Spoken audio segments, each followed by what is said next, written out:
ఓం నమ శివాయ. అందరికీ నమస్కారం అండి. మేషరాశి వారి ఇంట్లో ఈ యొక్క దేవత అనేది తిరుగుతూ ఉంది. ఆ తల్లి రాబోయే 4 రోజుల్లో మీకేదో తెలియచేయాలి అనుకుంటుంది. ఈ దేవత యొక్క కటాక్షం ఎప్పటినుంచో మీ మీద, అలాగే మీ ఇంటిల్లపాది మీద ఉంది. కానీ మీరు మాత్రం ఆ దేవతని గుర్తించలేదు. అలాగే మీరు 5 అతిపెద్ద గుడ్ న్యూస్లు అనేది వినబోతూ ఉన్నారు. మీ జీవితంలో మీరు ఊహించని మార్పు అనేది జరగబోతూ ఉంది. కాబట్టి తక్షణమే వీడియోని ఎక్కడ స్కిప్ చేయకుండా పూర్తిగా చూడండి. ఎటువంటి పని ఉన్నా సరే వాటిని కొంచెం సేపు పక్కన పెట్టి ఈ వీడియోని చూడండి. అప్పుడు మీకు ఆ దేవత ఎవరు, ఆ దేవత మీ నుంచి ఏమి కోరుకుంటుంది, అలాగే మీకు వచ్చే 5 అతిపెద్ద గుడ్ న్యూస్లు ఏమిటి అనే విషయాల గురించి ఈ వీడియోలో మనం క్లియర్గా తెలుసుకుందాం. కాబట్టి వీడియోని ఎక్కడా స్కిప్ చేయకుండా చివరి వరకు చూడండి. అలాగే మొదటిసారి మీరు మా ఛానల్ చూస్తున్నట్లయితే మా ఛానల్ సబ్స్క్రైబ్ చేసుకొని నన్ను సపోర్ట్ చేయండి. ఇక వివరాల్లోకి వెళ్తే ముందుగా మనం ఈ రాశి వారి మనస్తత్వం గురించి తెలుసుకుందాం. ఆ తర్వాత రాబోయే శుభవార్తలు ఏమిటి, ఆ తర్వాత ఆ దేవత ఎవరు అనేది తెలుసుకుందాం. ఈ రాశివారు చాలా స్థిరత్వంగా ఉంటారు, ఆనందంగా ఉంటారు, వాత్సల్యం కలిగి ఉంటారు, దృఢత్వం కలిగి ఉండడం, అంచలంచల విశ్వాసం కలిగి ఉంటారు. ఈ రాశి వారికి మూల సూత్రములు ఇవన్నమాట. ఇక ఈ రాశి వారు మంచి ఆకర్షణీయమైన రూపాన్ని కలిగి ఉంటారు. చూడడానికి చాలా అందంగా ఉండడమే కాదు, ఇతరులని ఆకట్టుకునే విధంగా కూడా ఉంటారు. అలాగే ఇతరులు చూడగానే వారి కష్టాలను వీరితో పంచుకుంటారనమాట. అంత ఆకర్షణీయంగా ఉంటారు. ఈ రాశివారు మిత్రతత్వాన్ని కలిగి ఉంటారు. ప్రతి విషయాన్ని కూడా చాకచౌక్యంగా ఆలోచించి తెలివిగా నిర్ణయాలు తీసుకుంటూ ఉంటారు. ఈ రాశివారు చాలా ప్రశాంతంగా సౌమ్యంగా ఉంటారు. ఈ రాశి వ్యక్తులకి తమ శక్తి సామర్థ్యాలు బాగా తెలుసు. వీరు తాము చెయ్యాలనుకున్న పని విషయంలో కృతి నిశ్చయంతో ఉంటారనమాట. కఠినమైన నిర్ణయాలు తీసుకోవడానికి ఏమాత్రం కూడా వెనకాడరు. ఇక ఈ రాశివారు క్రమశిక్షణను ఇష్టపడుతూ ఉంటారనమాట. అలాగే ప్రతి విషయంలో కూడా ప్రతి పనిని కూడా హృదయపూర్వకంగా చేస్తారు. ఎవరికైనా కానీ సహాయం చేయాల్సి వస్తే ముందుంటారు. అలాగే ఈ రాశివారు దయ, దానగుణము, క్షమాగుణము కలిగి ఉంటారు. ఎవరినైనా కానీ వీరిని విశ్వసించి మంచి మంచి పనులని చేస్తూ ఉంటారు. వీరు తమకు నచ్చిన వారు అపరాధము చేసినా కానీ, అంటే అపరాధము అంటే తప్పు చేసినప్పటికీ కూడా క్షమించే గుణం కలవారు. వీరి యొక్క అభిప్రాయాన్ని మార్చుటకు ఎవ్వరికీ కూడా సాధ్యం కాదు. ఒక్కసారి వీరు నిర్ణయం తీసుకున్నారంటే ఎవరి వల్ల కూడా ఆ నిర్ణయం మార్చడానికి సాధ్యం కాదనమాట. ఇక ఈ రాశివారు మాట తీరులో మృదువుగా మంచి స్వభావాన్ని కలిగి ఉంటారు. అంటే వీరు చాలా చక్కగా తీయగా మాటలు చెప్తారనమాట. ఇతరులతో కలిసి తమ పనిని పూర్తి చేయగల సామర్థ్యం కలిగి ఉంటారు. వీరికి మంచి కార్యార్చన శక్తి ఉంటుంది. అనుకున్నది సాధించే వరకు నిద్రపోరనమాట. సాధించడానికి ఎంత కష్టమైన పడే మనస్తత్వం ఈ రాశి వారిలో అధికంగా ఉంటుంది. అలాగే ఈ రాశిలో పుట్టిన వారు అందరినీ కూడా చాలా ఎక్కువగా ఇష్టపడతారు, ప్రేమిస్తూ ఉంటారు. వీరిది గొప్ప మనస్తత్వం అని చెప్పుకోవచ్చు ఈ రాశి వారిది. అలాగే ఈ రాశిలో పుట్టిన వారికి సహనం చాలా అంటే చాలా ఎక్కువ ఉంటుంది. ఏవైతే 12 రాశుల్లో కల్లా సహనం ఎక్కువగా కలిగిన రాశి ఏదైనా ఉంది అంటే అది ఈ రాశి మాత్రమే అని చెప్పుకోవచ్చు. ఈ యొక్క గుణం వల్ల వీరు చాలా ప్రత్యేకంగా అందరికీ నచ్చే విధంగా కనిపిస్తూ ఉంటారు. ఎలాంటి చికాకునైనా ధైర్యంగా ఎదుర్కొంటారు. అందరికీ కూడా ఇట్టే నచ్చేస్తూ ఉంటారు. అలాగే ఈ రాశివారు ఎవరైతే ఉన్నారో వీరి కష్టాల్లో వదిలేసి వెళ్ళిపోయే రకం కాదనమాట. అంటే ఈ రోజుల్లో కష్టం రంగాల్ని అందరూ కూడా మనకెందుకులనే వదిలేసి వెళ్ళిపోతూ ఉంటారు. కానీ ఈ రాశివారు మాత్రం అలాంటి రకం కాదు. అయినా వాళ్ళైనా సరే, స్నేహితులకైనా సరే, ఏమాత్రం కొంచెం పరిచయం ఉన్న వ్యక్తులకైనా సరే వారు కష్టాల్లో ఉంటే వారిని ఆదుకునే రకం అన్నమాట ఈ రాశివారు. ఒక్కసారి ఎప్పుడైనా వీరికి చిన్న సహాయం చేస్తే వారిని మాత్రం జీవితాంతం కూడా గుర్తుంచుకుంటారు. మోసం చేయడం గురించి ఎప్పుడూ కూడా ఆలోచించరు. అలాగే వీరు మోసపూర్వక కూడా వీరిని మోసం చేయడం ఎవరి వల్ల కూడా కాదు. వీరు కూడా ఎవరిని కూడా మోసం చేయరు. స్నేహంగా ఉండేవారికి, వీరిని గౌరవించే వారి పట్ల ఎంతో విధేయతగా ఉంటారు. ఎదుటివారు ఇస్తున్నటువంటి మర్యాదని కాపాడుకోవడానికి జాగ్రత్త పడుతూ ఉంటారు. చాలా ప్రశాంతంగా సౌమ్య స్వభావంగా కలిగి ఉంటారు. వీరి గొడవలకి కాలు దువ్వే రకాలు మాత్రం కాదనమాట. ఎప్పుడూ కూడా గొడవలు ఆపడానికి మాత్రమే ఇష్టపడుతూ ఉంటారు. ఇక ఈ రాశి వారికి అదృష్ట రంగు వచ్చేసరికి గులాబీ రంగు. అదృష్ట సంఖ్య 4. అదృష్ట వారం శనివారం. ఈ రాశి వారికి మధ్య వయసు నుండి జీవితం చాలా అద్భుతంగా ఉంటుంది. అనగా వీరు అనుకున్నటువంటి జీవితాన్ని చూస్తారనమాట. అత్యున్నత స్థాయికి చేరి మంచి పదవులు పొందే అవకాశం అనేది ఈ రాశి వారికి త్వరలోనే రాబోతూ ఉంది. ఈ రాశి వారికి ఒక దేవత పట్ల అన్ని విధాలుగా కూడా రాబోతూ ఉంది.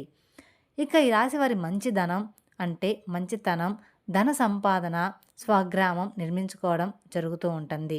ఈ రాశి వారి ఇంట్లో ఎప్పటి నుంచో ఈ దేవత అనుగ్రహం అనేది ఉంది. కానీ వీరు మాత్రం ఆమెను గుర్తించట్లేదు. మీరు ఒకవేళ గమనించుకుంటే మీకు గత 5 సంవత్సరాల నుంచి మీ ఇంట్లో మీతో పాటు జరిగిన కొన్ని విషయాల గురించి, కొన్ని ప్రమాదాలు ఏవైతే ఉన్నాయో అవి కొంచెం కొంచెం తృప్తిలో తుప్పి ఉంటాయి. దానికి కారణం ఎవరో కాదండి. అది కేవలం ఆ దేవత అనుగ్రహంతోనే మీకు ఈ కరుణ అనేది కలిగింది. ఎందుకంటే ఆ దేవత ఎల్లప్పుడూ కూడా మిమ్మల్ని కాపాడుతూ ఉంటుంది. కాబట్టి మీరు చాలాసార్లు కూడా చూసి ఉంటారు. చాలాసార్లు కూడా మీరు గమనించి ఉంటారు. కొన్ని పనులు అస్సలు మిమ్మల్ని కంప్లీట్‌గా ఇబ్బందులకి గురి చేసే సమయంలో మీరు తృప్తిలో తప్పించుకుంటూ ఉంటారు. అంటే కొంచెంలో తప్పించుకుంటారు. ప్రమాదాల నుంచి కూడా మీరు చిన్న చిన్న దెబ్బలతో బయటపడుతూ ఉంటారు. ఇవన్నీ ఏంటి అంటే ఆ దేవత మిమ్మల్ని ఎల్లప్పుడూ కూడా సంరక్షిస్తుందని అర్థం అన్నమాట. దీన్ని మీరు ఖచ్చితంగా తెలుసుకోవాలి. మీరు గమనించుకోవాలి కూడా. ఇలాంటి చిన్న చిన్నవి. అసలు ఆ దేవత ఎవరు? ఆ దేవత మీ నుంచి ఏమి కోరుకుంటుంది?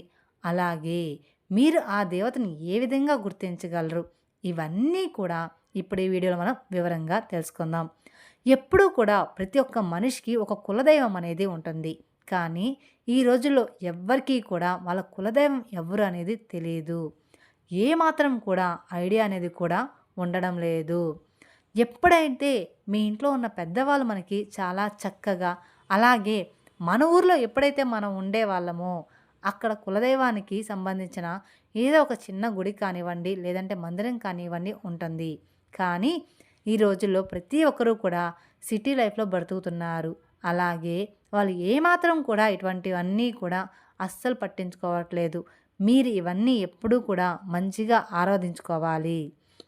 ఇక ఇప్పటి వరకు అయితే ఈ రాశివారు ఆర్థికంగా ఎంతో నష్టపోవడం అనేది జరిగింది. అది మీరు చూస్తూ ఉన్నారు. మీ కళ్ళారా జరుగుతూ ఉంది కూడా. అంటే ఈ రాశిచక్రంలో అన్నిటిలో 12 రాశుల్లో చూసుకున్నట్లయితే ఆర్థిక పరంగా కూడా చాలా ఎక్కువ శాతం నష్టపోయింది మాత్రం ఖచ్చితంగా ఈ రాశివారనే మాత్రం మనం చెప్పుకోవచ్చు. కానీ ఈ రాశివారు ఆర్థికంగా నష్టపోయినట్లుగా ఏ రాశివారు కూడా నష్టపోలేదన్నమాట. ఇది మాత్రం గ్యారంటీ. కానీ మీరు ఇంకా ఆ నష్టం గురించి తేరుకోలేకపోయారని కూడా మనం గమనించవచ్చు. మీరు ఇప్పటివరకు చూసుకున్నట్లయితే దానికి కారణం మీ కులదైవాన్ని మర్చిపోవడం. కులదైవాన్ని కానీ మీరు మర్చిపోతే మాత్రం మీకు చాలా రకాలైనటువంటి ప్రాబ్లమ్స్ అనేవి క్రియేట్ అవుతూ ఉంటాయి. మనకి ఆ కారణం అనేది తెలియక మనం సతమతం అవుతూ ఉంటాము. ఎందుకు మనకి ఎప్పుడు ఈ విధంగా జరుగుతుంది అని మనం ఆలోచనలు పడిపోతూ ఉంటాం.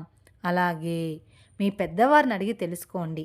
మీ కులదైవం ఎవరని, ఆ కులదైవానికి మీకు కుదిరితే మీరెప్పుడూ కూడా విగ్రహాన్ని అంటే తెచ్చిపెట్టుకోకూడదు. లేదా మీకు తెలిసిన ఫోటో అయినా కానీ తీసుకొని ఇంట్లో పెట్టుకోండి. ఖచ్చితంగా మీరు ఆ కులదైవాన్ని ఫోటో తీసుకొని ఇంట్లో పెట్టుకోండి. ఆ కులదైవం పేరేంటి, కులదైవం ఎవరు అనేది తెలుసుకొని నిత్యం ఆమెను స్మరించుకుంటూ, లేదా ఆ దేవతని అంటే మీ కులదైవాన్ని మీరు పూజించుకుంటూ, ఆరాధించుకుంటూ ఆమెకు నిత్యం మీరు పూజించుకోవాలి. మీరు పనికి ఏదైనా వెళ్ళేటప్పుడు మనసులో ఆమెను తలుచుకుంటూ ఆ పని చేసుకోండి. అప్పుడు ఖచ్చితంగా ఆ పని అనేది పూర్తవుతుంది. ఇలా చేస్తే మీకు దేవతా కటాక్షం అనేది ఖచ్చితంగా మరింత పెరుగుతుంది. అలాగే మీరు ఇక్కడ చేయాల్సిన మరొక పని ఖచ్చితంగా కులదైవం గురించి తెలుసుకొని ఒక మంచి రోజు చూసుకొని మీ పెద్దవాళ్ళతో మాట్లాడుకొని మీ కులదైవాన్ని ఇంట్లో ప్రతిష్ఠించుకోవాలి అని చాలామంది చెప్తూ ఉంటారు. కానీ కులదైవాన్ని ఎప్పుడూ కూడా ఇంట్లో ప్రతిష్ఠించుకోరు. ఊరు పొలంలో మాత్రమే ఉంటుందన్నమాట. కావాలంటే మనం ఒక ఫోటో తీసుకొని మన దగ్గర పెట్టుకొని పూజించుకోవచ్చు. ఇలాగా మీరు ఖచ్చితంగా అమ్మవారిని మర్చిపోకుండా పెట్టుకోవాలి. కాబట్టి ఖచ్చితంగా ఈ రాశివారు ఆ దైవానికి సంబంధించిన ఎటువంటి పనైనా సరే నెగ్లిజెన్స్ చేయకుండా అస్సలు మంచిది కాదనమాట. మీరు ఈ రోజుల్లో ఖచ్చితంగా కులదైవాన్ని ఖచ్చితంగా గుర్తుంచుకోవాలి. కాబట్టి మీరు మీ కులదైవాన్ని గురించి పెద్దవాళ్ళని అడిగి ఖచ్చితంగా తెలుసుకోండి. ఇక మీ కులదైవాన్ని మీరు ఏ విధంగా వాళ్ళని ఆరాధించుకోవాలి, ఏ విధంగా పూజ చేసుకోవాలో కూడా తెలుసుకొని ఖచ్చితంగా మీ ఇంట్లో పెట్టుకోండి. అలాగే మీ యొక్క కులదైవం పేరేమిటో మా కామెంట్ రూపంలో మాకు తెలియజేయండి. అలాగే మీరు ఫస్ట్ చేయవలసిన పని ఏమిటి అంటే, మీరు ఏదైతే ఎక్కువ శాతం పక్క వాళ్ళని ఎక్కువగా నమ్మేస్తూ ఉంటారు, ఆ పనిని వెంటనే తక్షణం మీరు మానేయాలి. ఎందుకంటే మీరు ఎప్పుడూ కూడా పక్కన వాళ్ళని గుడ్డిగా నమ్మేస్తూ ఉంటారు. ప్రతి ఒక్క పనిని, ప్రతి ఒక్క విషయాన్ని అంతా కూడా మీరు ఓపెన్‌గా చెప్పేస్తూ ఉంటారు. ఈ రాశివారు ఎప్పుడు చూసినా కూడా మీరెంతో శ్రమ పడుతూ ఉంటారు. అలాగే ఒక పనిని ఎంతో శ్రద్ధగా చేస్తూ ఉంటారు. కానీ లాస్ట్ మొమెంట్‌లో అది విఫలమవుతుంది. దానికి కారణం కూడా మీరు ఓపెన్‌గా ఉండడం ఎప్పుడూ కూడా మంచిది కాదు. మీరు ఓపెన్‌గా ఉండడం వల్ల ఆ పని అనేది జరగదనమాట.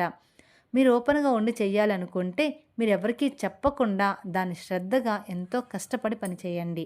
అలాగే మీ మీద మీరు నమ్మకం పెట్టుకొని, దైవం మీద మీరు నమ్మకం పెట్టుకొని మీ పని మీరు చేసుకోండి. ఆ పని అయిన తర్వాత అప్పుడు మీ పక్క వారికి చెప్పి చూడండి. ఒక్కసారి మీరు ఇలా ట్రై చేసి చూడండి. మీకే తెలుస్తుంది. ఎటువంటి ఆటంకాలు లేకుండా ఎంతో చక్కగా మీ పని అనేది పూర్తవుతుంది. ఈ రాశివారు ఎంతో ఖచ్చితంగా పనిచేస్తారు. టాలెంట్‌గా ఉంటారు. మీకు పక్క నుంచి కానీ, వేరే వాళ్ళ నుంచి కానీ సపోర్ట్ అనేది ఎప్పుడూ కూడా దొరకదనమాట. ఈ రోజుల్లో అస్సలు దొరకదు. ఒకరు ఎదుగుతున్నారు అంటే ఒకరి జీవితాన్ని నాశనం చేయాలనే చూస్తూ ఉంటారు ఈ రోజుల్లో. కాబట్టి మనం ఎప్పుడూ కూడా పక్క వాళ్ళ సపోర్ట్ మనకు అందిద్ది, దొరికిద్ది అని మాత్రం ఆలోచించకండి. మీకు ఏ సపోర్ట్ అయినా అనేది మీకు కానీ కొంచెం సపోర్ట్ అనేది దొరికితే మాత్రం మీరు అవకాశాన్ని అందుకుంటారు. కానీ మీకు ఆ సపోర్ట్ లేకపోవడం వలన మీరు ఎక్కువ శాతం ఫీల్ అవుతూ ఉంటారు. అయితే ఇక మీదట మీరు బాధపడాల్సిన పనే లేదు. మీ గ్రహాల్లో ఇప్పుడు అవి మీకు చాలా అంటే చాలా అనుకూలంగా మారబోతూ ఉన్నాయి. మీరు పడిన కష్టానికి తగ్గట్టుగా ఫలితం అనేది మీకు అతి త్వరలోనే దొరకబోతూ ఉంది. ఇప్పటిదాకా మీరు చేసిన మంచి గుణం, మంచి పనులు మీకు ఫలితం అనేది ఖచ్చితంగా రాబోతూ ఉంటుంది. ఇక ఇక్కడి నుంచి మీ కర్మఫలాలు ఏవైతే మంచిగా మీరు చేశారో అవన్నీ కూడా మీకు తిరిగి రిటర్న్ గిఫ్ట్ ఇచ్చేలాగా వస్తున్నాయి. ఎప్పుడైతే మనం మంచి పని చేస్తామో అవి ఖచ్చితంగా మనకి రిటర్న్ గిఫ్ట్ అనేది రాబోతూ ఉన్నాయి. మీకు రాబోయే రోజుల్లో అంతా కూడా గుడ్ న్యూస్‌లు రాబోతూ ఉన్నాయి. అతిపెద్ద గుడ్ న్యూస్‌లు ఏమిటి అంటే, ఎవరైతే పెళ్ళికి సంబంధించిన సంబంధాల కోసం ఎదురు చూస్తూ ఉన్నారో అటువంటి వాళ్ళకి అనుకోకుండా మరింత మంచి సంబంధాలైతే కుదరబోతూ ఉన్నాయన్నమాట. అలాగే జాబ్ కోసం ఎవరైతే ఎదురు చూస్తున్నారో వాళ్ళకి మంచి స్థాయిలో జాబ్ అనేది ఏర్పడుతుంది. ఇక మీరు ఏదైతే ప్రాపర్టీ కానివ్వండి, ఇల్లు కానివ్వండి, వాహనం కానివ్వండి కొనాలి అంటే అవన్నీ కూడా తీరిపోయే సమయం ఆసన్నమైపోయింది. అలాగే స్టూడెంట్స్ ఎవరైతే ఉన్నారో ఇప్పుడు ఎంతో కష్టపడి చదువుకుంటారో, ఎగ్జామ్స్ అనేవి రాశారో, అవి అలాగే విదేశాల స్టడీ కోసం అప్రోచ్ అయ్యారో ఈ సమయంలో మంచి అనేది మీకు స్టార్ట్ అవ్వబోతూ ఉంది. ఇక మీ హెల్త్‌కి సంబంధించిన కొన్ని విషయాల్లో అయితే జాగ్రత్తగా ఉండాలి. ఇక్కడ నుంచి మీకు కాస్త హెల్త్ అప్ అండ్ డౌన్ అనేది ఉంటుంది. ఎందుకంటే కాలం మారుతుంది కాబట్టి ప్రతి ఒక్కరికి కూడా అలాగే ఉంటుంది. అంటే మీరు పెద్దగా గాబరపడాల్సిన అవసరం అయితే ఏమీ లేదు. పెద్ద పెద్ద అనారోగ్య సమస్యలు అయితే ఏమీ ఉండవు. ఎక్కువగా చికాకుగా, చిరాకుగా ఉండేలాగా చేస్తూ ఉంటుందన్నమాట. ఇలాంటి చిన్న చిన్న ఆరోగ్య సమస్యలు ఒకదాని తర్వాత మరొకటి వస్తుంటే చాలా చిరాకుగా ఉంటుంది కదా! అలాంటివి మాత్రమే. జలుబు, దగ్గు, జ్వరం అలాంటివి చిన్న చిన్నవి. అలాంటి సమస్యలు మిమ్మల్ని వేధిస్తూ ఉంటాయి. అంతేకానీ పెద్ద రోగాలైతే ఏమీ కాదు. ఇక ఈ రాశివారు ఆహారం మీద అలాగే రోజు మొత్తం మీద చేయాల్సిన వ్యాయామం ఏదైతే ఉంటుందో దాని మీద మీరు కొంచెం కాన్సంట్రేషన్ అయితే చేయండి. హెవీ ఫుడ్‌ని కంప్లీట్‌గా మీరు తీసుకోమాకండి. ఈ రోజుల్లో బయట ఫుడ్ తినడం వల్ల ఏ రోగం ఎటునుంచి వస్తుందో కూడా తెలియట్లేదు. అందుకని కంప్లీట్‌గా హెవీ ఫుడ్‌ని మాత్రం ఎప్పుడూ కూడా తీసుకోమాకండి. మన పొట్టని ఎప్పుడూ కూడా 100% ఫుల్ చేసి ఉండమాకండి. ఎప్పుడూ కూడా 80%, 70% మాత్రమే ఫుల్ చేయాలి. మిగతా 20% అనేది ఎప్పుడూ కూడా ఖాళీగా ఉంచాలి. మేము చెప్పిన విధంగా చూసుకుంటే సరిపోతుంది. మీ హెల్త్ కూడా చాలా మంచిగా, ఆరోగ్యంగా ఉంటుంది. ఇక ఈ రాశివారు ఇక్కడి నుంచి మీరు దేనికి కూడా భయపడవద్దు. ఎందుకంటే ఇక్కడి నుంచి మీకు ప్రతి ఒక్కటి కూడా చాలా మంచి జరగబోతుంది. మీరు చేయవలసిందల్లా కేవలం ఒక్క పని మాత్రమే. అది మీరు గుర్తుంచుకోవాలి. మీరు చేయవలసింది కేవలం ఒక్క పని. ఆ పని ఏమిటి అంటే మీ కులదైవాన్ని ప్రసన్నం చేసుకుంటే సరిపోతుంది. మీ కులదైవానికి ధూపం, దీపం, నైవేద్యం ఇలా నిత్యం ప్రతి ఒక్కటి పెట్టుకొని ఆ దేవతని ఆనందపరచండి. తద్వారా మీ లైఫ్ ఇట్టే మారిపోతుంది. అలాగే మీకు వీలైనంతలో పేదవారికి దాన ధర్మాలనేది ఖచ్చితంగా చేయండి. మీకు తోచినంతలో అన్నదానం, వస్త్రదానం లేదా ధన రూపేణ అనాథులకు, వృద్ధులకు మీకు చేతనంత సహాయం చేయండి. తద్వారా మీరు ఇంకా ఎక్కువ పుణ్య ఫలితాన్ని పొందుతారు. అలాగే ఈ రాశివారు ఎప్పుడూ కూడా గోమాతను ఆరాధించండి. ఎందుకంటే గోమాత అంటే సకల దేవత స్వరూపిణి అని అర్థం అన్నమాట. గోమాతను ఆరాధించడం వల్ల మీ జీవితంలో ఎన్నో శుభ ఫలితాలైతే మీరు పొందుతారు. ఎందుకంటే సకల దేవతల యొక్క ఆశీర్వాదాలు మీకు తోడుగా ఉంటాయి. ఈ రాశివారు నిత్యం ఇంట్లో దీపారాధన చేసుకోవడం అలవాటు చేసుకోండి. ఇలా దీపం వెలిగించి దేవుణ్ణి ప్రార్థించడం వల్ల ఇంట్లో అంతా కూడా మంచి జరుగుతుంది. అలాగే మీ కోరికలు కూడా త్వరగా నెరవేరుతాయి. ఈ రాశివారి మనసులోని భావాలను భగవంతుడికి త్వరగా చేరుతాయి. ఈ దీపం మనసుకు శాంతిని ఇస్తుంది. మెరిసే కాంతి దృష్టి శక్తులను దూరం చేస్తుంది. అలాగే తులసి కోట ముందు కూడా చిన్న దీపం వెలిగిస్తే మీకు సకల శుభాలు అనేది కలుగుతాయని జ్యోతిష నిపుణులు చెప్తూ ఉన్నారు. ఈ రాశికి చెందిన వ్యక్తులు మంగళవారం నేడు దుర్గాదేవికి కుంకుమ పూజ చేసి మినుములు దానంగా ఇవ్వాలి. అలా గురువారం నాడు శివాలయంలో అభిషేకం చేసిన తర్వాత శనగలు దానం ఇవ్వాలి. ఇలా చేయడం వల్ల మీకు మంచి శుభ ఫలితాలు అయితే ఖచ్చితంగా కలుగుతాయి. ఈ రాశివారు మరింత శుభ ఫలితాలను పొందాలంటే మాత్రం శుక్రవారం రోజు లక్ష్మీదేవిని పూజించడం, కనకదార స్తోత్రం చదవడం, శ్రీ సూత్రం పాటించడం, అలాగే ప్రతినిత్యం దీపారాధన చేయడం అలవాటు చేసుకోవాలి. ఇలా ప్రతినిత్యం దీపారాధన వలన శక్తి స్వరూపమైన అమ్మవారి అనుగ్రహించి ఇతి బాధలను తొలగిస్తుంది. అలాగే మీకు కుదిరితే శ్రీకృష్ణుని పూజించండి, ఆరాధించడం, శ్రీకృష్ణ ఆలయ దర్శనం వలన మీకు మరింత సుఫలితానైతే పొందుకోవచ్చు. ఈ విధంగా చిన్న చిన్న పరిహారాలు చేసుకోవడం వల్ల మీ జీవితంలో ఎన్నో పొందుతారన్నమాట. మీ జీవితం ప్రశాంతంగా ఉంటుందన్నమాట. ఖచ్చితంగా మీరు కామెంట్ బాక్స్లో మీ కులదైవం పేరుందో కామెంట్ చేయండి. ఈ వీడియో కనుక మీకు నచ్చినట్లయితే మరికొందరికి షేర్ చేయండి. అలాగే మొదటిసారి మీరు మా ఛానల్ చూస్తున్నట్లయితే మా ఛానల్ సబ్స్క్రైబ్ చేసుకొని నన్ను సపోర్ట్ చేయండి. Thank you for watching my video. Om నమః శివాయ. మరిన్ని అప్డేట్స్ కోసం పక్కనే ఉన్న బెల్ ఐకాన్ ప్రెస్ చేస్తే మా వీడియోస్ మొత్తం మీకు నోటిఫికేషన్ ద్వారా అందుతాయి. Thank you.